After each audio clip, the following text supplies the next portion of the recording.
Muy bien, pues vamos a pasar al libro de Juan. Hoy vamos a completar el capítulo 7. Son varios versículos que vamos a leer, pero vamos a tratar de completar este capítulo el día de hoy.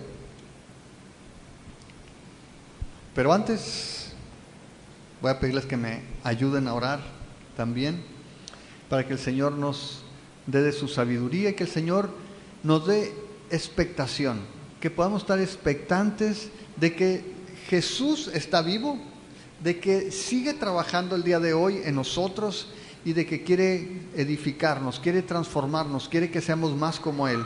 Señor, te pedimos esta mañana que tú nos hables al corazón, que mientras abrimos tu palabra, Señor, mientras leemos, tú, Señor, prepares nuestro corazón, tú nos vayas moldeando, tú nos vayas transformando para que seamos más como tú, Señor.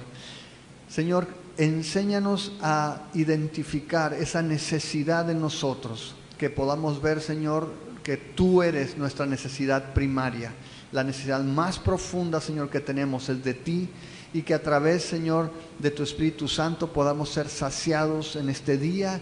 Señor, no solamente queremos atesorar para nosotros tus bendiciones, tu presencia, Señor, no queremos ser una presa, queremos ser un río, Señor, un canal por donde tú fluyas para bendecir a otros también, Padre. Te lo pedimos en esta mañana, en el nombre de Jesús. Amén. Vamos a leer a partir del verso 37. Si estás ahí, es Juan 7, 37. Y dice así: en el último y gran día de la fiesta, Jesús se puso en pie y alzó la voz diciendo: si alguno tiene sed, venga a mí y beba. El que cree en mí, como dice la Escritura, de su interior correrán ríos de agua viva. Esto dijo del Espíritu que habían de recibir los que creyesen en Él, pues aún no había venido el Espíritu Santo, porque Jesús no había sido aún glorificado. Entonces algunos de la multitud, oyendo estas palabras, decían: verdaderamente este es el profeta. Otros decían: este es el Cristo. Pero algunos decían: ¿de Galilea ha de venir el Cristo? ¿No dice la Escritura del linaje de David y de la aldea de Belén, de donde era David, ha de venir el Cristo? Hubo entonces disensión entre la gente a causa de él, y algunos de ellos querían prenderle, pero ninguno le echó mano. Los alguaciles vinieron a los principales sacerdotes y a los fariseos, y estos les dijeron: ¿por qué no le habéis traído? Los alguaciles respondieron: jamás hombre alguno ha hablado como este hombre. Entonces los fariseos le respondieron: ¿también ustedes han sido engañados? ¿Acaso ha creído en él alguno de los gobernantes o de los fariseos? Mas esta gente que no sabe la ley, maldita es. Les dijo Nicodemo, el que vino a él de noche, el cual era uno de ellos: ¿juzga acaso nuestra ley a un hombre si primero no le oye y sabe lo que ha hecho? Respondieron y le dijeron: ¿eres tú también Galileo? Escudriña y ve que de Galilea nunca se ha levantado profeta. Y vamos a dejar hasta allí. Le puse el título a esta porción de la Escritura, una pregunta. La pregunta es: ¿canales o tinacos? ¿Canales o tinacos? ¿A qué me refiero? Ustedes saben que en estos días la cuestión del agua aquí en nuestro estado ha sido muy traída, llevada y vuelta a traer por la necesidad que tenemos en estas tierras de agua. Sabemos que el agua es necesaria en todo el mundo, pero particularmente en el desierto el agua se vuelve algo muy precioso, algo muy preciado. Y sabemos todas las situaciones que ha habido a raíz de la contaminación de los ríos, y por muchos años que hemos sufrido de sequía, y particularmente en Hermosillo, ¿desde cuándo que no tenemos una presa de a de veras? Tenemos un charco ocasional, ¿no? Pero hace mucho tiempo que dejamos tener una presa. Y el agua se convierte en algo precioso, en algo muy valioso. Es parte en un estado que en algún tiempo se distinguió mucho por los cultivos. El agua es un insumo básico y sabemos de la importancia que tiene el agua.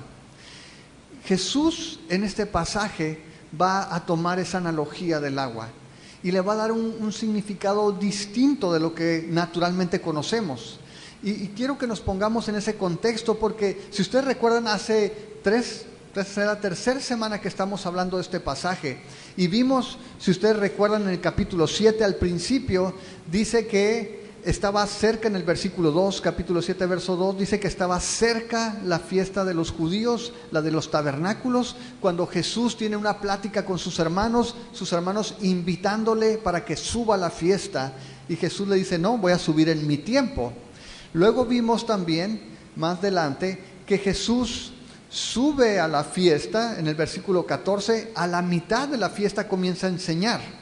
Y vimos entonces, previo a la fiesta, Jesús hablando con sus hermanos, a la mitad de la fiesta Jesús hablando, enseñando y la gente maravillada, y ahora vemos al final de la fiesta. Este pasaje se sitúa al final, dice en el verso 37 que en el último y gran día de la fiesta. Ahora, decíamos que se está celebrando la fiesta de los tabernáculos. Esta fiesta es una de las fiestas más importantes, lo mencionábamos en Levítico 23, tú puedes leer acerca de estas fiestas, y esta fiesta juntaba varias celebraciones.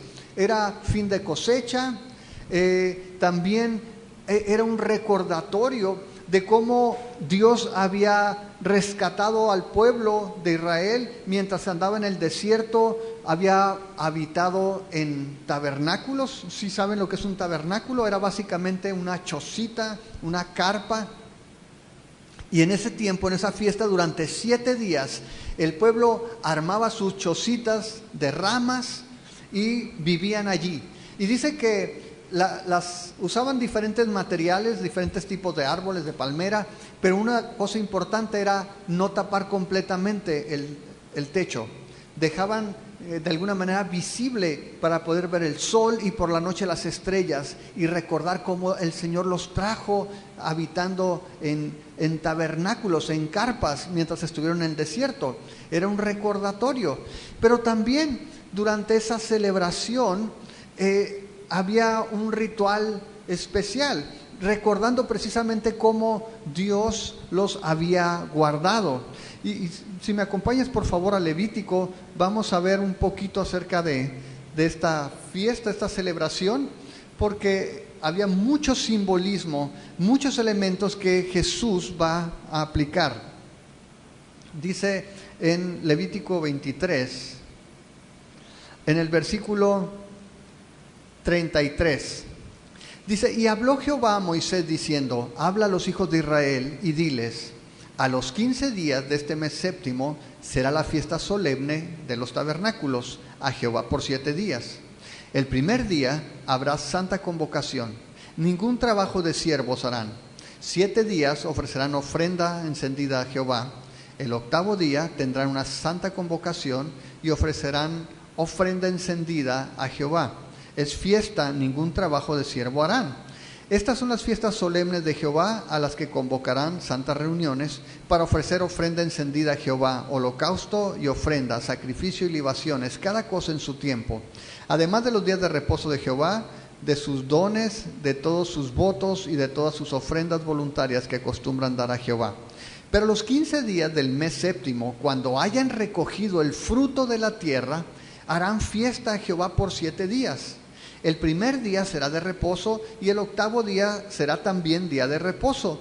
Y tomarán el primer día ramas con fruto de árbol hermoso, ramas de palmera, ramas de árboles frondosos y sauces de los arroyos, y se regocijarán delante de Jehová su Dios por 7 días. Y le harán fiesta a Jehová por 7 días cada año. Será estatuto perpetuo por sus generaciones, en el mes séptimo la harán. En tabernáculos habitarán 7 días. Todo natural de Israel habitará en tabernáculos, para que sepan sus descendientes que en tabernáculos hice yo habitar a los hijos de Israel, cuando los saqué de la tierra de Egipto, yo Jehová su Dios. Y vamos a dejar hasta allí. Y básicamente entonces era fin de la cosecha, y les decía el Señor, van a tomar ramas de árboles frutales, ramas hermosas, ramas de palmera, y según los rituales tomaban una rama, por ejemplo, de un naranjo, de un limón en una mano y una rama de palmera en otro.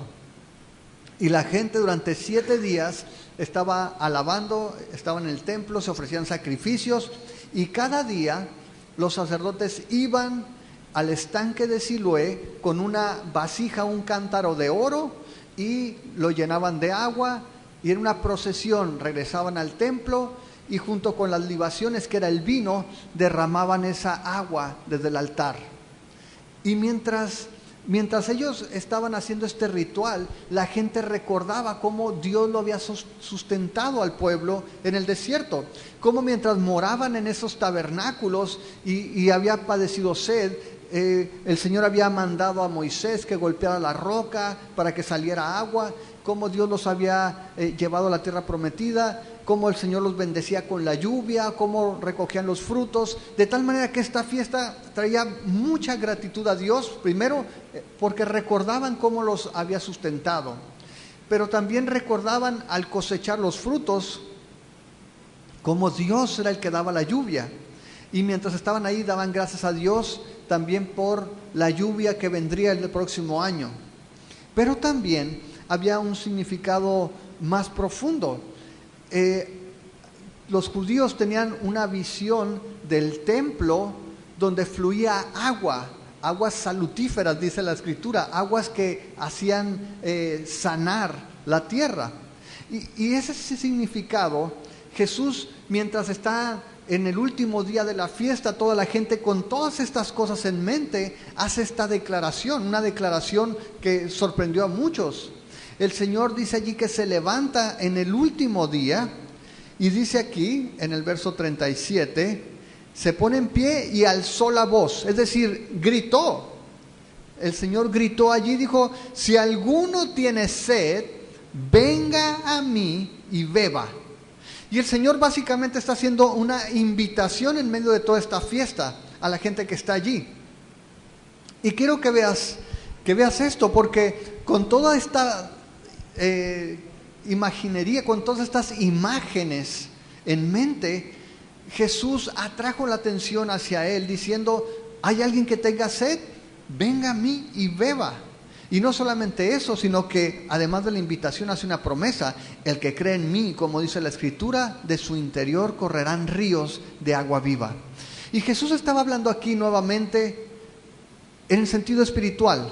Esta invitación o algo similar había dicho Jesús de manera privada a una mujer en el capítulo 4. Si ustedes se acuerdan de la samaritana, Jesús cuando está en el pozo con ella, en el verso 13, 4:13, respondió Jesús y le dijo, cualquiera que beba de esta agua volverá a tener sed, hablando del agua natural, mas el que bebiere del agua que yo le daré no tendrá sed jamás, sino que el agua que yo le daré será en él una fuente de agua que salte para vida eterna. Ahora, quiero que analicemos esta invitación que está haciendo Jesús. El Señor Jesús está invitando ¿a quién? Dice aquí, en el verso 37, si alguno tiene sed, venga a mí y beba. Y la invitación que está haciendo Jesús, su alcance es a cualquier persona. Jesús está invitando a cualquier persona sin importar su trasfondo, sin importar su vida pasada, sin importar lo que haya hecho, su estatus social, su educación. Está diciendo a cualquier persona, pero hay una condición, que tenga sed.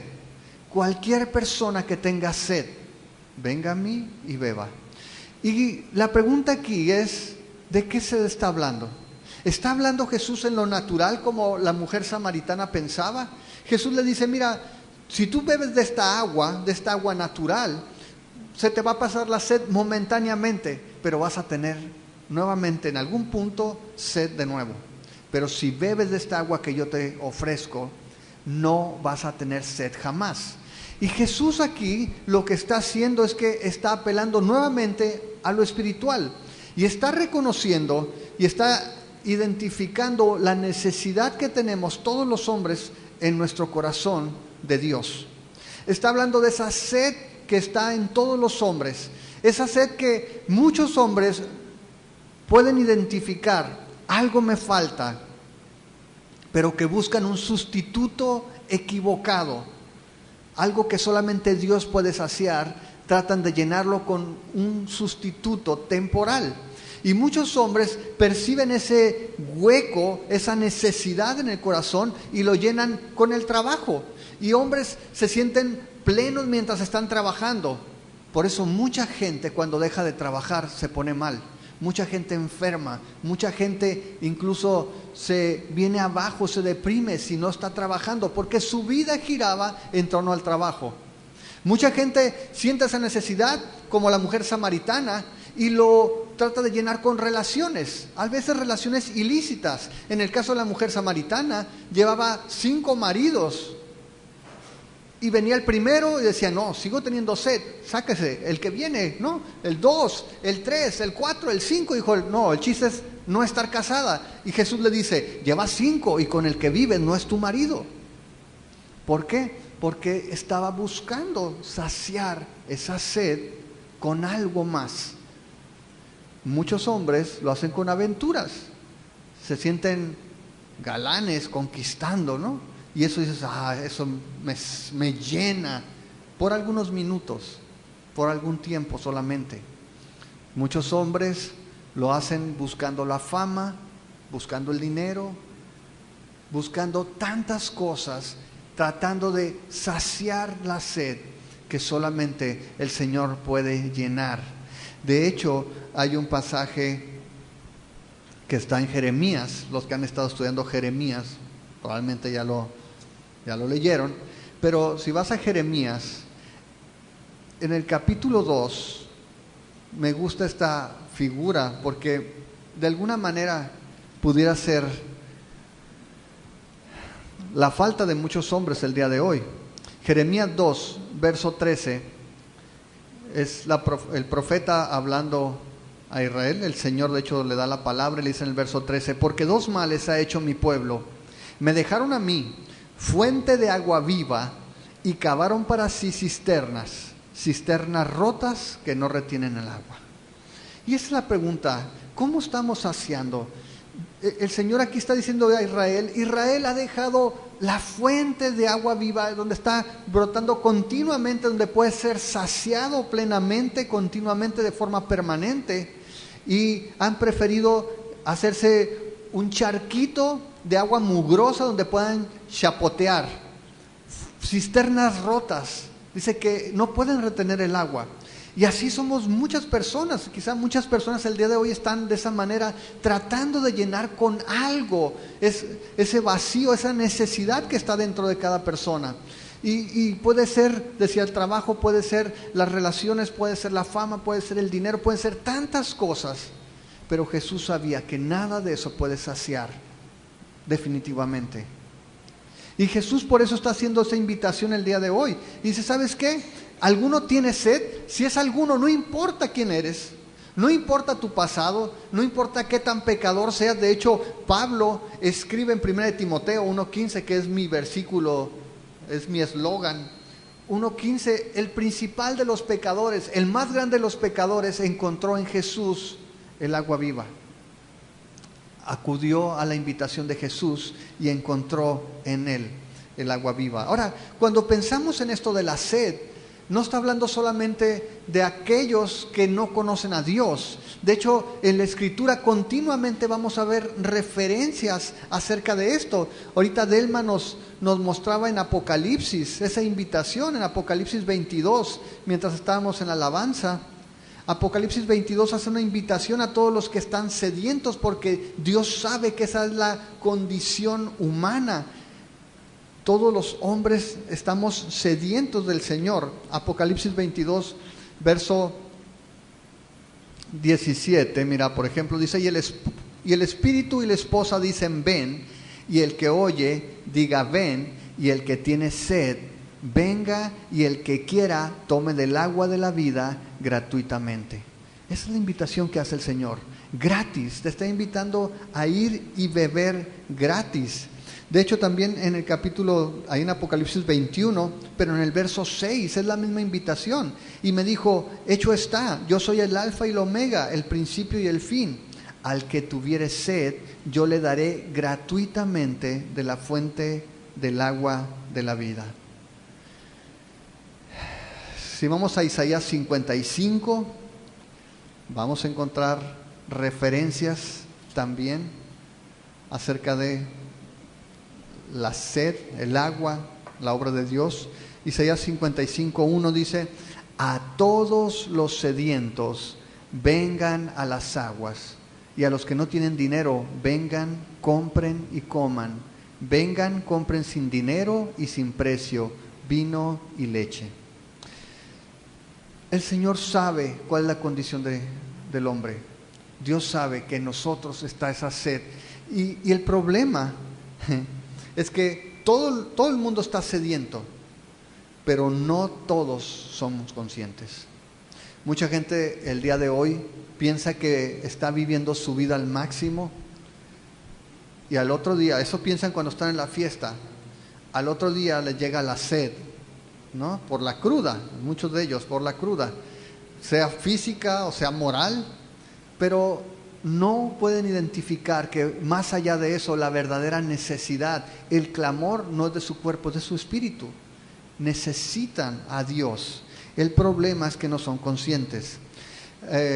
Leía la cita de un evangelista que decía que la parte más difícil no es hacer que las personas sean salvas, sino que sean perdidas o que estén perdidas. Es decir, la gente no busca la salvación porque no es consciente de que está perdida. Y ese es el problema. A veces queremos a la gente traerle al evangelio dándole puras buenas noticias. Si vienes, Jesús te va a bendecir, Jesús te va a perdonar, Jesús te va a dar salud, Jesús te va a hacer próspero, Jesús te va a dar una familia muy padre, unos hijos muy obedientes, una esposa muy sumisa, ¿no? Muchos por eso se casan, dicen, el Señor me dijo, ¿no? Pero no han entendido que todo eso es cierto. El Señor nos bendice abundantemente, pero el primer paso es que nosotros seamos salvos, es que nosotros reconozcamos la necesidad que tenemos de Dios. Dice aquí en Jeremías que el problema 1 es abandonar la fuente, el problema número 2 es cavar tus propias cisternas, tratar de tú mismo saciar esa sed que solamente Dios puede saciar. Ahora, vemos que entonces la invitación que hace Jesús alcanza a cualquier persona, no importa qué tipo de persona eres. El Señor te hace la invitación a ti. La condición es que tengas sed, que puedas acercarte con una necesidad, que reconozcas esa necesidad que hay en ti. La tercera cosa que vemos aquí es que la invitación es para que vayamos a algún lugar. De hecho dice, vengan a mí. Y eso es bien importante porque hemos hablado de cómo la gente normalmente está buscando algo. Yo quiero algo de Dios. Pero Jesús lo que dice es que la invitación es para que busques a alguien. Vengan a mí. No vengan a las aguas, vengan a mí, porque yo soy la fuente del agua viva. Nosotros como personas necesitamos entender que para saciar nuestra sed necesitamos ir a una persona. Tenemos que buscar una persona y esa persona es Jesús. Y da una instrucción allí. Vengan a mí y beban. Y esa es la simplicidad de la invitación de Jesús. No tienes que pasar por un ritual complejo primero. Bueno, para que se te quite la sed, primero tienes que venir y te voy a dar una penitencia y luego te voy a mandar a que vayas para allá de rodillas y luego te voy a pedir que te pares aquí y te voy a pedir que te bautices y hagas esto otro. No, vengan a mí y beban, crean. De hecho, si tú te fijas ahí en Juan, vamos a regresar a Juan, fíjate cómo Jesús hace un equivalente de beber. Cuando dice allí, vengan a mí y beban, dice el versículo 38, el que cree en mí, como dice la Escritura, de su interior correrán ríos de agua viva. Lo que está diciendo Jesús es que básicamente beber significa creer. El que cree en mí es igual al que está bebiendo. creer en Cristo es igual a beber. Lo que está diciendo allí que para tú poder apagar esa sed, para poder saciar esa sed, para poder ser satisfecho, necesitas creer en Jesús. Eso es lo que está diciendo. No tienes que hacer nada complicado. Tienes que creer su palabra. Tienes que creer lo que está diciendo. Tienes que creerle a Él. Jesús nos está mostrando la simplicidad de su invitación. No involucra ningún sacrificio complejo, no involucra ninguna membresía que tengas que pagar, ningún ritual, simplemente implica que creas en Él, implica creer en Él. Ahora, el versículo 38 incluye una promesa. Dice, el que cree en mí, como dice la Escritura, de su interior correrán ríos de agua viva.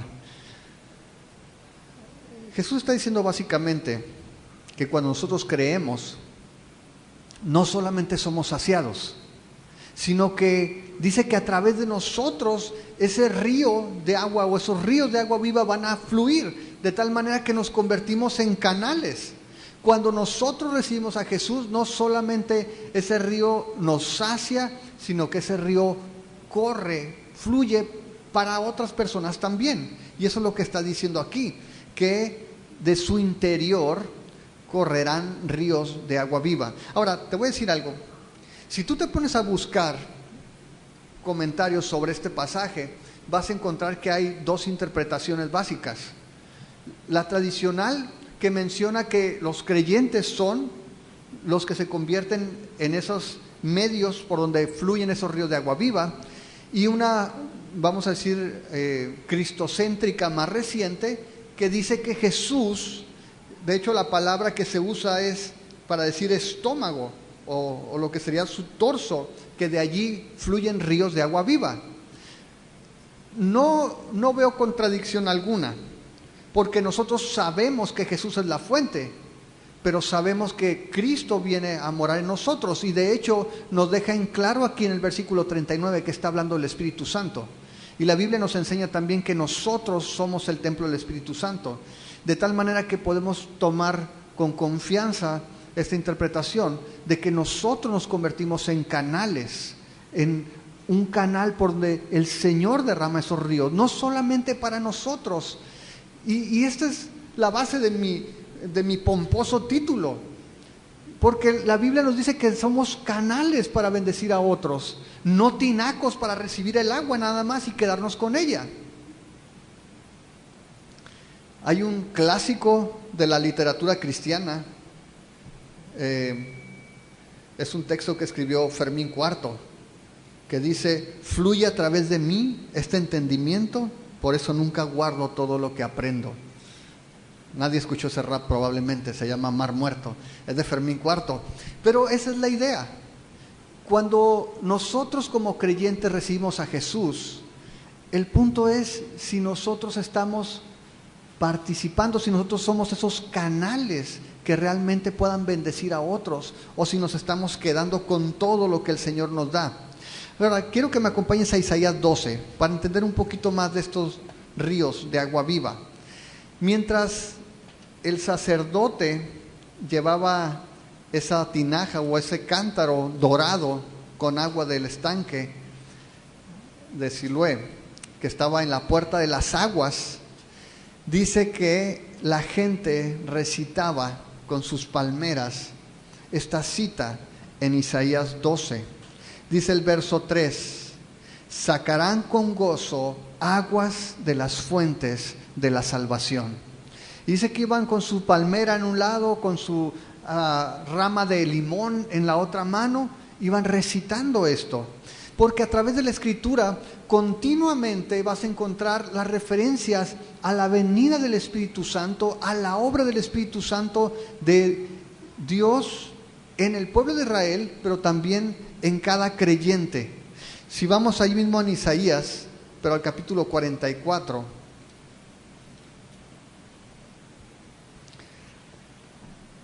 fíjate en el verso 3. Dice: porque yo derramaré aguas sobre el sequedal y ríos sobre la tierra árida. Mi espíritu derramaré sobre tu generación y mi bendición sobre tus renuevos, y brotarán entre hierba como sauces junto a las riberas de las aguas.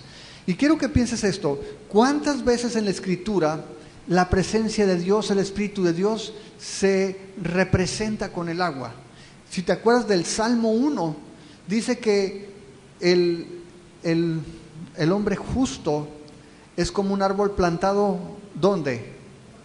Junto a corrientes de aguas. ¿Y cuál es la consecuencia? Da fruto en su tiempo y su hoja no cae. El efecto del agua en la naturaleza es evidente. Aquí los cerros normalmente están amarillos, cafés secos. Llueve tantito y ¿qué pasa? Verdes, brota la vida. Y ese es el significado, esa es la imagen que está transmitiendo Jesús también aquí. Tenemos como seres humanos esa necesidad porque el pecado nos ha llevado a estar secos, áridos. No puede haber fruto en nosotros si no es por la acción, por la obra divina. Y lo que está diciendo aquí Jesús es que esta promesa no solamente es para darte vida a ti, no solo para que tú estés verde, sino para que esa agua pueda fluir más allá de ti y alcance a otras personas también. Vamos allí mismo en Isaías, pero ahora al capítulo 49. Isaías habla mucho acerca de esto. Dice el versículo, vamos a leer desde el verso 8. Así dijo Jehová: en tiempo aceptable te oí, y en el día de salvación te ayudé, y te guardaré y te daré por pacto al pueblo, para que restaures la tierra, para que heredes asoladas heredades, para que digas a los presos: salid, y a los que están en tinieblas, muéstrense. En los caminos serán apacentados, y en todas las alturas tendrán sus pastos. Mira el verso 10. No tendrán hambre ni sed, ni el calor ni el sol los afligirá, porque el que tiene de ellos misericordia los guiará y los conducirá a manantiales de aguas. Pues otra vez, es la promesa de que es Dios el que nos guía, es Dios el que hace la obra, es Dios el que trae vida. Vete a Isaías, pero ahora al capítulo 58.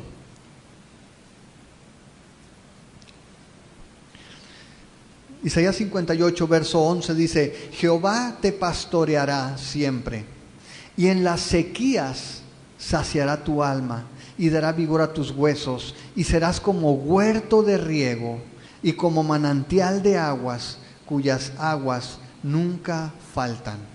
¿Te fijas cuántos pasajes con la misma idea? El Señor dando vida, el Señor trayendo su Espíritu Santo.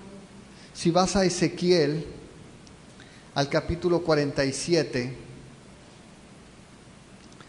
esta es la visión que hablaba ahorita, el verso 1, dice: me hizo volver luego a la entrada de la casa, y he aquí aguas que salían de debajo del umbral de la casa hacia el oriente, porque la fachada de la casa estaba al oriente, y las aguas descendían de debajo hacia el lado derecho de la casa, al sur del altar. Y me sacó por el camino de la puerta del norte, y me hizo dar la vuelta por el camino exterior, fuera de la puerta, al camino de la que mira al oriente, y vi que las aguas salían del lado derecho.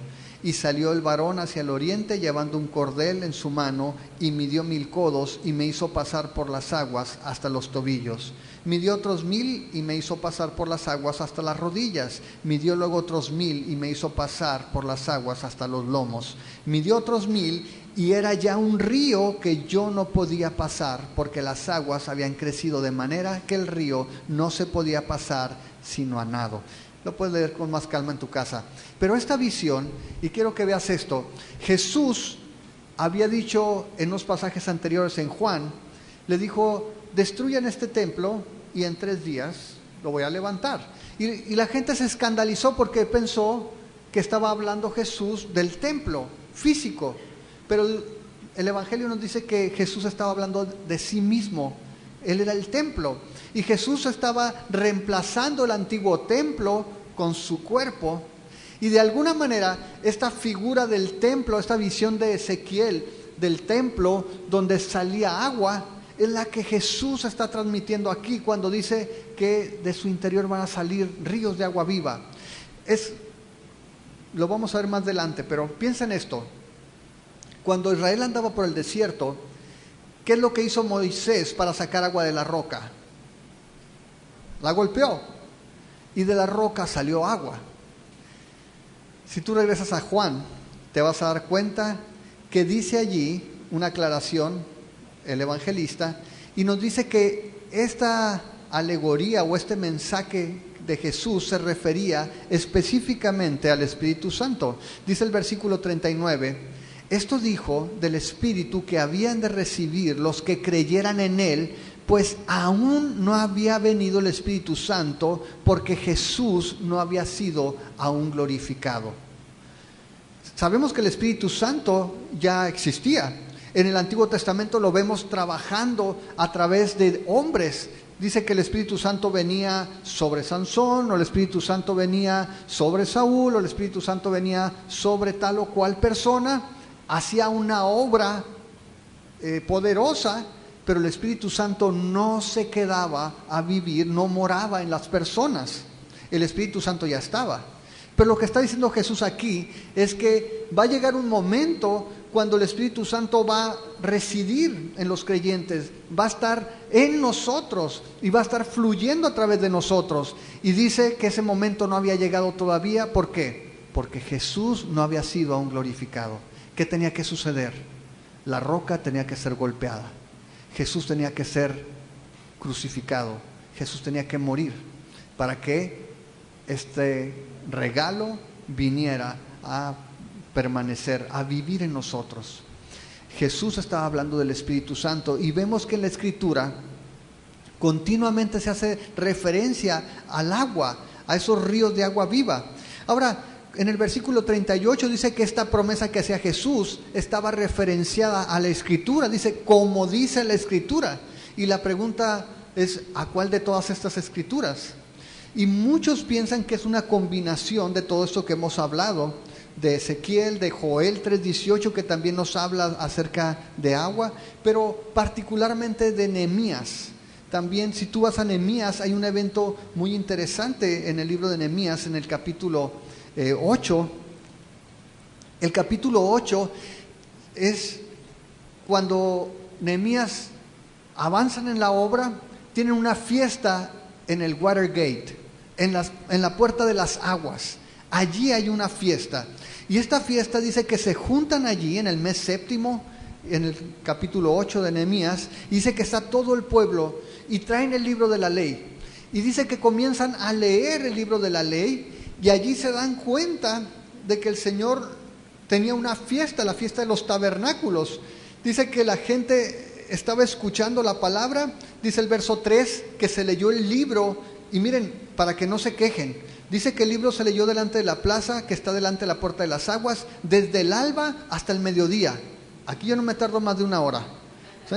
Pero aquí estaban desde el alba hasta el mediodía en presencia de hombres y mujeres y de todos los que podían entender. Y los oídos de todo el pueblo estaban atentos al libro de la ley, no como otros, ¿no? Y luego dice ahí el verso 4, y al escriba Esdras, el escriba Esdras estaba sobre el púlpito de madera que habían hecho para ello, y junto a él estaban Matatías, Sema, Anías, Urías, Hilcías y Masías. Y su mano derecha, dice, y a su mano izquierda, Pedaías, Misael, Malquías, Asum, Asbadana, Zacarías y Mesulam. Y dice que empezó a leer, y mira lo que sucedió en el verso 6. Bendijo entonces Esdras a Jehová Dios grande, y todo el pueblo respondió, amén, amén, alzando sus manos, y se humillaron y adoraron a Jehová, inclinados en tierra. Y mira, si vas adelante, el verso 7, dice que los levitas Jesúa, Bani, Serebías, Jamín, Acub, Sabetai, Odías, Maasías, Kelita, Azarías, Josabed, Anán y Pelaía hacían entender al pueblo la ley, y el pueblo estaba atento en su lugar, y leían en el libro de la ley de Dios claramente, y ponían el sentido de modo que se entendiera la lectura. Y dice que todos, después de leer, se entristecen, comienzan a llorar, y les dicen, no es para que llores, es para que estés contento. En el verso 14 dice, hallaron escrito en la ley que Jehová había mandado por mano de Moisés que habitaran en los hijos de Israel en tabernáculos en la fiesta solemne del mes séptimo, y que hicieran saber y pasar pregón por todas sus ciudades y por Jerusalén, diciendo: salgan al monte, traigan ramas de olivo silvestre, de arrayán, de palmera y de todo árbol frondoso para hacer tabernáculos, como está escrito. Salió pues el pueblo y trajeron ramas e hicieron tabernáculos, cada uno sobre su terrado, en sus patios, en los patios de la casa de Dios, en las plazas de la puerta de las aguas y en las plazas de la puerta de Efraín. Es decir, había pasado tiempo y la gente había olvidado esta fiesta. Cuando leen la ley, se alegran y comienzan a celebrar la fiesta. Pero mira lo que sucede en el capítulo 9, verso 15. Hacen un recuento de todas las bendiciones de Dios. Tú léelo en tu casa, todo el capítulo 9. Pero en el verso 15 dice: les diste pan del cielo en su hambre, y en su sed les sacaste aguas de la peña, y les dijiste que entraran a poseer la tierra, por la cual alzaste tu mano y juraste que se las darías. Mas ellos y nuestros padres fueron soberbios y endurecieron su cerviz y no escucharon tus mandamientos. Ahora piensa en esto. Está haciendo un repaso de cómo Dios bendijo a Israel, de cómo los llevó a la tierra prometida, de cómo les dio mandamientos, pero cómo ellos fueron desobedientes a los mandamientos. Pero allí menciona el maná del cielo y el agua de la peña. Y Jesús ya nos dijo que Él era el maná. Jesús en la Pascua se identificó como el pan del cielo también. Y ahora Jesús está tomando también la figura de esta agua. Y dice allí, si te vas al verso 20, dice: y enviaste tu buen espíritu para enseñarles, y no retiraste tu maná de su boca, y agua les diste para su sed. El mismo simbolismo del maná y del agua que usó Moisés para la ley, lo toma también aquí en Nehemías y lo aplica para el Espíritu Santo. Y dice: el Señor envió su buen espíritu para enseñarles, no retiraste el maná de su boca, y agua les diste para su sed. Lo que estamos viendo es que en ambos contextos, si ustedes se acuerdan, cuando se menciona por primera vez el maná, dice que el Señor quería que la gente recordara algo, que no solamente de pan vive el hombre, sino de toda palabra que sale de la boca de Dios. El Señor hizo esta promesa y Jesús la está tomando como una ilustración del cumplimiento que estaban viendo ellos allí con Jesús enfrente. Que es la palabra hecha carne, está diciéndoles: ¿sabes qué? Si tú crees en mí, como dice la Escritura, de tu interior correrán ríos de agua viva. La pregunta es si es una realidad en nosotros. La pregunta es si tú puedes ver que esta agua, estos ríos fluyen a través de ti. Quizá de repente nos hemos convertido otra vez, más que en canales, en tinacos. Quizá venimos a las reuniones siempre pensando en qué me va a dar Dios. ¿Qué voy a recibir ahora, Señor? ¿Cómo me vas a bendecir? Así como nos levantamos en la mañana y: Señor, bendíceme este día. ¿Qué me vas a dar? Señor, tengo estas peticiones para ti. Hoy es el día en que las vas a cumplir. Hoy me vas a dar el carro que estoy esperando, Señor. Señor, hoy me vas a dar el dinero que estoy esperando para ir a Tucson. Señor, hoy estoy clamando para que tú hagas ese milagro de darme a esa muchacha por la que estoy orando. ¿Estamos solamente demandando para recibir, o somos un canal donde dejamos que Dios fluya a través de nuestra vida para que otros sean bendecidos? Venimos siempre con la intención de: Señor, ayúdame a hacer bendición. No solamente quiero recibir de ti para mí, sino quiero poder bendecir a otros. Señor, ¿cómo puedo en mi trabajo de alguna manera ser útil? ¿Cómo puedo ser una bendición para la gente que me escucha? ¿Cómo puedo bendecir a mi esposa, a mis hijos? ¿Cómo puedo ser un ejemplo? ¿Cómo puedo hacer algo para que la gente pueda acercarse a ti, para que pueda entender que te necesita? ¿O estamos tan enfocados en nosotros, tan centrados, que todo es dame, dame, dame para mí? ¿Somos canales o somos tinacos donde el agua la recibimos? Y sabes, ahorita que hablamos del Mar Muerto, tú ves el mapa y vas a ver que el río llega y desemboca en el Mar Muerto, y el Mar Muerto no tiene ninguna salida. Y es tal la cantidad de sal que tiene, como esa agua no circula ya, se ha acumulado una cantidad impresionante de sal que tú no necesitas nadar, tú te puedes sentar ahí con todo y poltrona y no te hundes por la cantidad de sal que hay, pero no hay vida. ¿Cómo somos nosotros? ¿Somos verdaderamente un canal que quiere bendecir a otros? ¿O estamos continuamente esperando recibir? Y a veces no solamente de Dios, queremos que, pues si vengo a la iglesia que me traten bien, ¿no? Y no quiero que me hagan malas caras y a ver, oye, me ganaron el lugar, si ya saben que aquí me siento yo. A veces somos tan demandantes porque vivimos en un mundo que es egoísta. Esta generación, piensa en esto. Cuando yo estaba joven y cuando algunos de los que estamos aquí estaban jóvenes, no soñábamos, ni siquiera pensamos que algún día pudieras tener un teléfono ahí en la mano que no necesitara un cable, la verdad. Muchos de nosotros crecimos con cosas básicas. Y yo puedo preguntarle a Jeff, aunque no es muy grande, ¿no? Pero sé que lo vivió, o Pepe, o Memo incluso. O sea, yo te hablo de unos cuantos años atrás.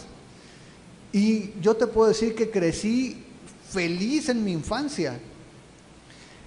Tenemos una generación de escuincles egoístas que tienen tantas cosas y viven tan frustrados porque no tienen más, que yo creo que como nunca antes en la historia. En China le llaman la generación de los emperadores. Los niños chinos que fueron hijos únicos, que ahora que hay posibilidad de que se les pague, de que se ha abierto de alguna manera comercio y todo, ahora han crecido tan mimados que ni siquiera se quieren casar. Yo creo que no ha habido una época como la actual donde la gente con tantas cosas sea tan infeliz. Continuamente estamos buscando qué es lo que sigue y queremos más y más. Y la pregunta otra vez es, si realmente eres un canal por el que fluyen estos ríos de agua viva, o si nos hemos convertido también solamente en receptores de las bendiciones de Dios, si solamente queremos estar sentados pidiendo que el Señor nos bendiga y nos bendiga y nos bendiga más. Ahora sí, como dice Fermín, no quiero ser como el Mar Muerto. Yo no sé tú, pero yo no quiero pasar mi vida sin que haya fruto. Cuando tú ves y conoces cristianos amargados, cristianos que están llenos de ira, cristianos flojos, cristianos, no estás viendo el fruto de lo que es un verdadero cristiano, sin raspar muebles lo digo. Pero la Biblia nos habla que cuando el Espíritu fluye, hay vida, hay fruto. Pero a veces nos hemos empeñado solamente en recibir y esa agua se va a llenar de lama o se va a llenar de sal y no va a producir nada. Jesús está haciendo una invitación y está dando una promesa y está clarificando, es el Espíritu Santo que habían de recibir los que creyeran en Él, pues no había venido porque no había sido glorificado. Jesús ya fue glorificado, la roca ya fue golpeada, su cuerpo fue azotado, ya fue crucificado, el Señor ascendió y el día de Pentecostés el Señor confirmó su promesa. El día de hoy, tú y yo, si hemos creído en Jesús, no tenemos excusa, porque todos los que hemos creído en Cristo estamos sellados por el Espíritu Santo. Todos nosotros estamos ungidos para servir al Señor y para servirnos unos a otros. ¿Eres un canal o eres un tinaco? Esa es la pregunta. Ahora, seguimos adelante. Dice el verso 40. Entonces algunos de la multitud, oyendo estas palabras, decían, verdaderamente este es el profeta. Otros decían, este es el Cristo. Pero algunos decían, ¿de Galilea ha de venir el Cristo? ¿No dice la Escritura del linaje de David y de la aldea de Belén, de donde era David, ha de venir el Cristo? Y sabes, estas son las palabras clásicas que hemos estado insistiendo. ¿Cuál es la reacción de la gente cuando escucha el Evangelio? Y seguimos viendo la cantidad de división, la cantidad de opiniones que hay cuando recibes la palabra del Señor. Gente que decía, ¿sabes qué? Este sí es el profeta. el profeta del que habló Moisés en Deuteronomio. Otros decían, no, es el Mesías.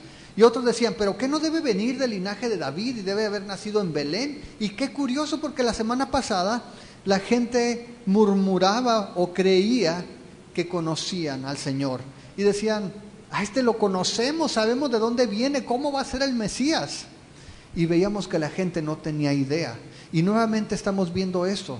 La gente puede tener sus opiniones, pero la mayoría de esas opiniones van a ser erróneas. Necesitas leer, necesitas abrir tu corazón para conocer quién es verdaderamente Jesús. Y ese es el punto. La gente tiene esas ideas muchas veces negativas acerca de Jesús. Estaba leyendo, tengo un caso extraño. Hay una persona que en Twitter, no sé, por alguna razón me siguió, es como mi quinto seguidor de 10 que tengo en Twitter, y leyendo acerca de él, porque puso un post que me sacó de onda.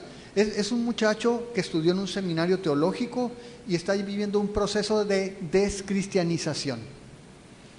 Y él está cuestionando muchas de las cuestiones, vamos a decir, básicas del cristianismo. Y pienso en él como en mucha gente que toma cualquier pretexto para cuestionar la existencia de Dios, para probar o para cuestionar la veracidad de la Escritura. Esta gente no conocía a Jesús en realidad, pensaba que la conocía, pero estaban cuestionando y decían, no puede ser, lo estaban descartando. Dice el verso 40, verdaderamente este es el profeta.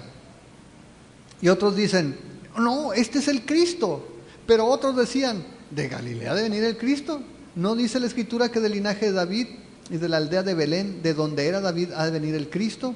Hubo entonces disensión entre la gente a causa de él, y algunos de ellos querían prenderle, pero ninguno le echó mano. A ese grado llega, y es lo mismo el día de hoy.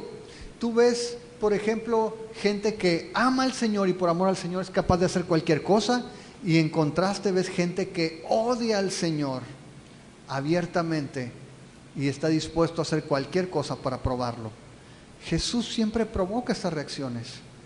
Lo peor que podemos hacer es ser indiferentes. Si crees en el Señor, vive de tal manera que puedas manifestar esa fe que tienes. Y si no crees en el Señor, dilo abiertamente para que podamos orar por ti también y que el Señor te convierta, para que el Señor te quebrante. Mira lo que sucedió aquí. Dice que aún, el verso 44, algunos de ellos querían prenderle, querían tomarlo prisionero, querían agarrarlo, no sé si para meterlo a la cárcel, lincharlo, darle pamba, pero lo querían tomar, pero nadie le pudo poner la mano encima. Y sabemos, porque hemos estado leyendo los pasajes anteriores, que dice Jesús que todavía no era la hora. Jesús se movía con la agenda divina y sabemos que todavía no era el tiempo, todavía faltaban como unos 6 meses para que lo crucificaran. De tal manera que no podían hacerlo. Es más, mira el verso que sigue, es muy interesante, porque dice el verso 45, los alguaciles vinieron a los principales sacerdotes y a los fariseos, y estos les dijeron, ¿por qué no le habéis traído? Si tú te acuerdas, o por si no te acuerdas, vete al verso 32, ahí en capítulo 7. Dice que cuando la gente comenzó a creer en él, mientras enseñaba Jesús, el verso 32 dice que los fariseos oyeron a la gente que murmuraba de Jesús, diciendo, oye, sí es el profeta, mira las señales, oye, yo creo que sí es. Entonces se ponen de acuerdo, dice allí, y envían alguaciles para prenderlo, en el verso 32. Ahora, no vemos nada hasta el verso 45, donde los alguaciles regresan y dicen a los principales sacerdotes y a los fariseos, ¿no? Van allá y les dicen, ¿por qué no le trajeron?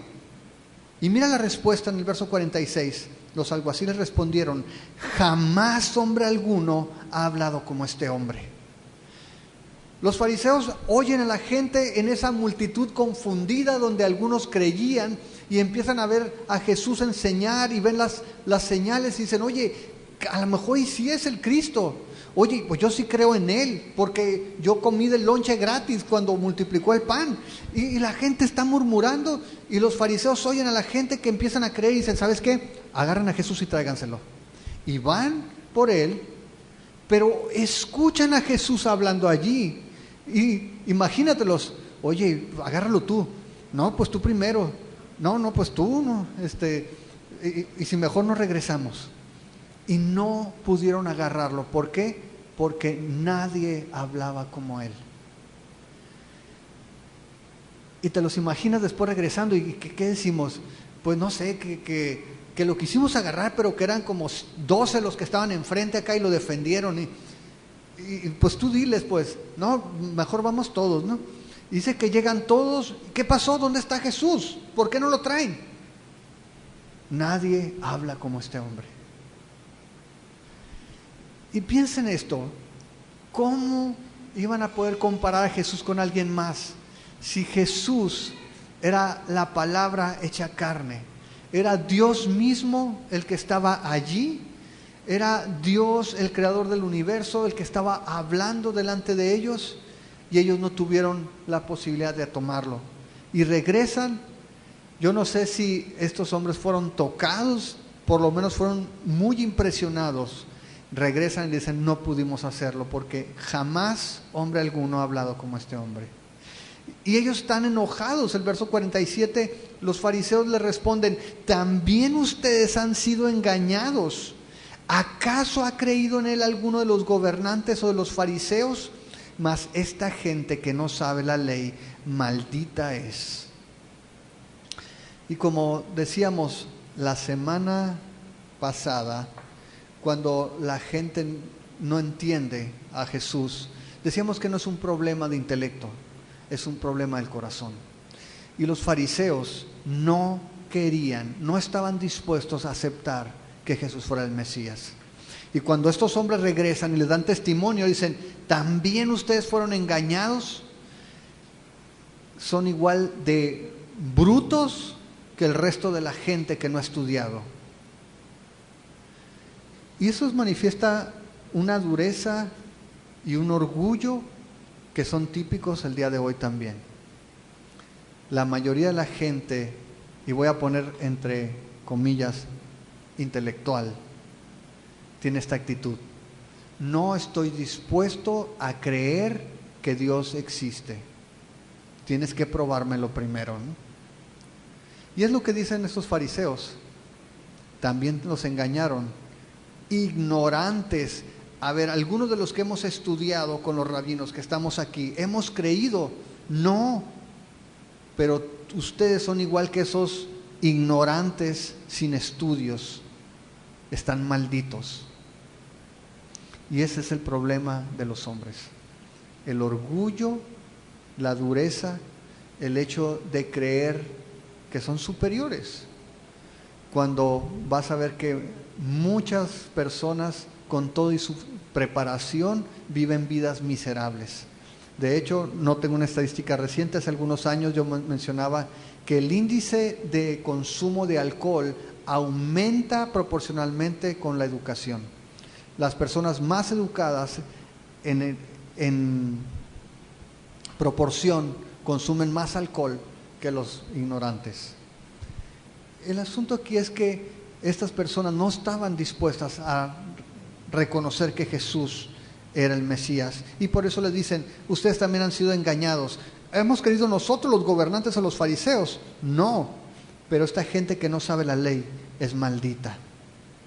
Y mira qué curioso, porque alguien de entre ellos, Nicodemo, el que había ido de noche a buscar a Jesús, les dice en el verso 50, dice, ¿juzgan acaso nuestra ley a un hombre si primero no le oye y sabe lo que ha hecho? Y mira la respuesta, ¿eres tú también Galileo?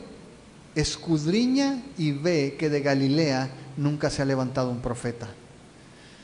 Nicodemo sabemos o podemos intuir por lo que nos dice la Escritura que había sido tímido en su acercamiento a Jesús. Sabemos que había visto algo en él porque él se acerca de noche y le dice, Maestro, sabemos que vienes de Dios. Nadie puede hacer las cosas que tú haces si Dios no le envía. Pero lo hizo de noche, lo hizo solo. Pues viendo a sus amigos, pues cómo lo iba a hacer en público. Era natural que tuviera miedo. Aquí tibiamente, tímidamente dice, oye, ¿y si lo escuchamos primero antes de juzgar? Él ya lo había escuchado, él ya había sido sorprendido por la sabiduría de Jesús, pero aquí les dice a los demás, nuestra ley permite que alguien primero hable antes de ser juzgado, ¿no? Y le dicen, déjate de cosas. No hay judío de Galilea que sea profeta. Nunca de Galilea ha salido uno. Y es curioso porque al menos se sabe que Jonás era de Galilea, que Elías era de Galilea, que Miqueas era de Galilea, que probablemente Nahum también era de Galilea. Y qué curioso que la gente experta en la ley, la gente religiosa que está llamando ignorantes y malditos, pasara por alto estas cosas.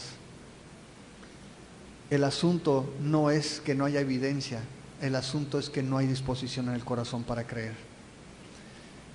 Y muchos actualmente estamos o pudieran estar como estas personas.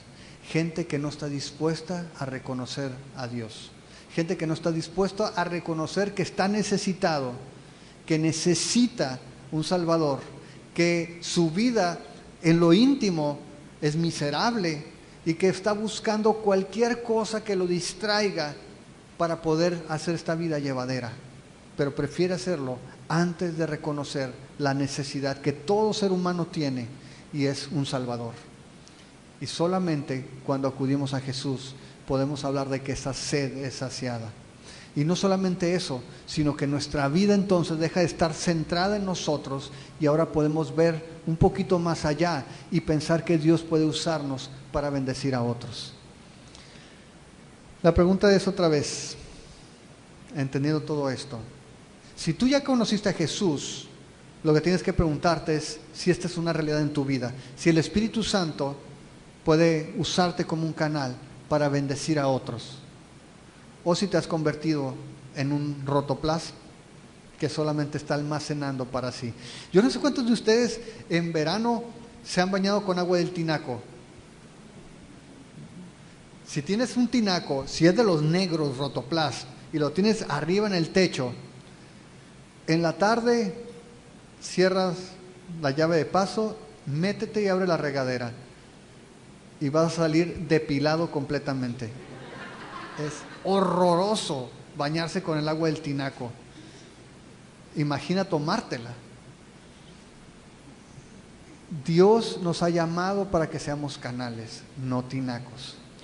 Por otro lado, si tú no has recibido a Jesús, pero puedes ser lo suficientemente honesto para reconocer que hay una necesidad, ahora sí, como dicen, un no sé qué sé yo dentro de ti, una necesidad que no has podido saciar por más que has buscado en diferentes cosas, necesitas acercarte a Jesús.